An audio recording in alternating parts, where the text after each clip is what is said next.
आप सबको नमस्कार। नगर निगम के दिल्ली नगर निगम के एमसीडी के अभी चुनाव होने वाले थे। 9 तारीख को जो दिल्ली चुनाव आयोग है, स्टेट इलेक्शन कमीशन है दिल्ली का, उन्होंने सुबह सुबह एक प्रेस इनविटेशन भेजा कि आज शाम को 5 बजे चुनाव आयोग एमसीडी के चुनावों की तारीख का ऐलान करेगा, डेट्स ऐलान करेगा, किस तारीख को नॉमिनेशन होगा, किस तारीख को विड्रॉ किया जा सकता है, चुनाव किस तारीख को होंगे। शाम को 5 बजे चुनावों का ऐलान होना था, तारीखों का ऐलान होना था। 4 बजे, उसके 1 घंटा पहले, केंद्र सरकार ने चुनाव आयोग को चिट्ठी लिखी कि हम दिल्ली के तीनों नगर निगमों को एक साथ एक नगर निगम बनाने जा रहे हैं, इसलिए आप ये चुनाव टाल दीजिए।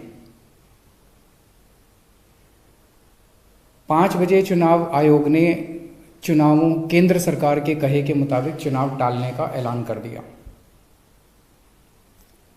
शायद भारत के इतिहास में पिछले 75 साल में आज़ादी के बाद से पहली बार ऐसा हुआ होगा कि केंद्र सरकार ने सीधे किसी राज्य के चुनाव आयोग को चिट्ठी लिख के चुनाव टालने के लिए कहा है। लोगों के अंदर बातचीत चल रही है कि 2-3 बातें चल रही हैं। 7 साल से 8 साल से केंद्र में भारतीय जनता पार्टी की सरकार है। 8 साल, अगर इनको तीनों एमसीडीज को एक साथ करना था, इकट्ठा करना था, 8 साल में इन्होंने क्यों नहीं किया? चुनाव की तारीखें ऐलान करने के 1 घंटा पहले इनको अचानक याद आई कि अब हमें तीनों एमसीडी को इकट्ठा करना है, इसलिए चुनाव टाल दिए जाएं। तो लोग कह रहे हैं कि एमसीडी को इकट्ठा करना, एक करना तो बहाना है, मकसद चुनाव टालने का था। क्योंकि बीजेपी को लग रहा था कि दिल्ली में अब अगर चुनाव होंगे तो आम आदमी पार्टी की ज़बरदस्त लहर है, बीजेपी उस लहर में बह जाएगी और बीजेपी हार जाएगी, इसलिए चुनाव टालने के मंशा से ये किया गया। दूसरा, ये भी लोग कह रहे हैं कि चुनावों का तीनों नगर निगम एक साथ करने से क्या लेना देना है। आज 3 नगर निगम हैं दिल्ली में, 272 वार्ड हैं, कुछ इसमें कुछ इसमें कुछ इसमें। तो तीनों नगर निगम के काउंसलर अपने अलग अलग नगर निगम में बैठते हैं। चुनाव हो जाने दीजिए।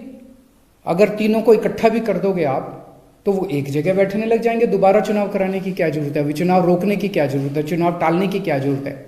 चुनाव करवाओ, नए काउंसलर आएंगे और नए काउंसलर जो भी आएंगे वो जब तक तीनों नगर निगम है तीनों में बैठ जाएंगे, एक नगर निगम होगा वो एक साथ आके बैठ जाएंगे। तो चुनाव टालने की तो जरूरत ही नहीं थी। लेकिन मकसद तीनों नगर निगम एक साथ करने का नहीं था। अगर करना होता तो 7 साल में कर लेते ये लोग।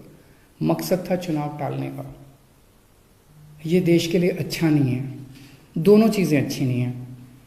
जो केंद्र सरकार ने चिट्ठी लिख के चुनाव टालने को कहा वो भी ठीक नहीं है, और चुनाव आयोग केंद्र सरकार के सामने झुक गया और चुनाव टाल दिए, ये भी अच्छा नहीं है जनतंत्र के लिए। मेरी हाथ जोड़ के प्रधानमंत्री जी से अपील है, प्रधानमंत्री जी, सरकारें आती जाती रहेंगी, कल आप भी नहीं होंगे, कल मैं भी नहीं होऊंगा। हम इम्पोर्टेंट नहीं हैं, लोग इम्पोर्टेंट नहीं हैं, पार्टियां इम्पोर्टेंट नहीं हैं, देश इम्पोर्टेंट है। अगर हम चुनाव आयोग को दबाव डाल के चुनाव कैंसिल कराते हैं, इससे चुनाव आयोग कमज़ोर होता है, और चुनाव आयोग कमज़ोर होता है, चुनाव कैंसिल होते हैं तो देश कमज़ोर होता है। हम सबको मिलकर देश की रक्षा करनी है। किसी भी हालत में हमें इंस्टीट्यूशंस को कमज़ोर नहीं होने देना। मेरी आपसे हाथ जोड़ के विनती है, चुनाव कैंसिल मत कराइए। अगर चुनाव कैंसिल होते हैं, ये जनतंत्र के लिए बहुत बड़ा खतरा है। आज ये कहा जा रहा है कि हम तीनों एमसीडी एक करना चाहते हैं, इसीलिए चुनाव टाल दीजिए। कल को मान लो लोकसभा का चुनाव है, उसके पहले अगर कहा जाएगा कि ये पार्लियामेंट्री सिस्टम अच्छा नहीं है, हम प्रेसिडेंशियल सिस्टम लाना चाहते हैं, संविधान में बदलाव करना चाहते हैं, इसलिए चुनाव टाल दीजिए, तो क्या चुनाव टाले जाएंगे? मान लो कल को कोई स्टेट असेंबली का चुनाव है, ये कहा जाएगा कि हम 2 राज्यों को इकट्ठा करना चाहते हैं इसलिए चुनाव टाल दीजिए, तो क्या चुनाव टाल दिए जाएंगे? क्या जनतंत्र के अंदर चुनाव ऐसे टाले जा सकते हैं? ये बहुत बड़ा प्रश्न है। मैं प्रधानमंत्री जी से यही निवेदन करना चाहूँगा, कल केजरीवाल भी नहीं रहेगा, कल मोदी जी भी नहीं रहेंगे, ये देश रहेगा। इस देश को अपने को कमज़ोर नहीं करना। मुझे नहीं पता कि राज्य के हमारे जो स्टेट इलेक्शन कमिश्नर हैं उन पे ऐसा क्या प्रेशर डाला गया, उनको क्या धमकी दी गई, इनकम टैक्स की, ईडी की, सीबीआई की कोई धमकी दी गई, या वो अभी अप्रैल में रिटायर हो रहे हैं तो उनको पोस्ट रिटायरमेंट कोई लालच दिया गया, मुझे नहीं पता क्या दिया गया, लेकिन वो तुरंत 1 घंटे के अंदर चुनाव टालने को तैयार हो गए। ऐसे संस्थाएं कैसे चलेंगी? और मैं हमारे स्टेट इलेक्शन कमिश्नर से भी कहना चाहूँगा कि सर, अगर आप ऐसे चुनाव टाल देंगे, ये तो जनतंत्र ही नहीं बचेगा। हम लोगों ने आज़ादी किस लिए पाई थी? इस देश ने आज़ादी किस लिए पाई थी? जनता का राज है, जनतंत्र है इस देश के अंदर।